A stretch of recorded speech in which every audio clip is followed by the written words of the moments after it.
Bonjour à tous, bienvenue sur la chaîne. Aujourd'hui, nous allons vous parler d'un personnage atypique qui est Frantz Fanon. C'est parti.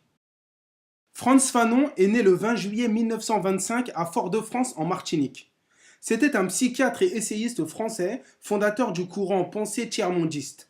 Il fut fortement impliqué dans la lutte pour l'indépendance de l'Algérie et dans un combat international dressant une solidarité entre frères opprimés. Durant toute sa vie, il cherche à analyser les conséquences psychologiques de la colonisation à la fois sur le colon et sur le colonisé. En 1943, il s'engage dans l'armée française de la Libération après le ralliement des Antilles françaises au général de Gaulle.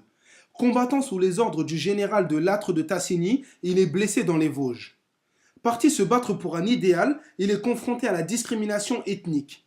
Après son retour en Martinique, où il passe le baccalauréat, il revient en France métropolitaine. Ayant reçu une citation par le général Salan, il obtient une bourse d'enseignement supérieur au titre d'ancien combattant, ce qui lui permet de faire des études de médecine tout en suivant des leçons de philosophie et de psychologie à l'université de Lyon. Il rédigera Peau noire, masque blanc, dénonciation du racisme et de la colonisation linguistique dont il est l'une des victimes en Martinique. Ce livre est mal perçu à sa publication en 1952. Frantz Fanon évoquera à de multiples reprises le racisme dont il se sent victime dans les milieux intellectuels parisiens. En 1953, il devient médecin en chef d'une division de l'hôpital psychiatrique de Blida-Joinville en Algérie. Il y introduit des méthodes modernes de sociothérapie et de psychothérapie institutionnelle.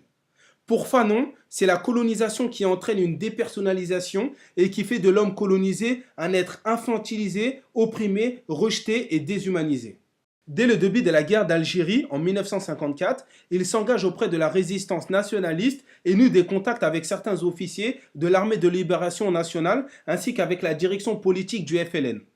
Il remet au gouverneur Robert Lacoste sa démission de médecin-chef en novembre 1956, puis est expulsé d'Algérie en janvier 1957. Il décide de rompre avec sa nationalité française et se définit comme algérien. Il finira par rejoindre le FLN à Tunis. En 1959, il fait partie de la délégation algérienne au congrès panafricain d'Accra. Il finit par être nommé ambassadeur du gouvernement provisoire de la République algérienne au Ghana. Frantz Fanon ne verra jamais l'indépendance de l'Algérie. En effet, il décède le 6 décembre 1961 à l'âge de 36 ans d'une leucémie. À sa demande, son corps fut inhumé en Algérie sous le nom d'Ibrahim Omar Fanon.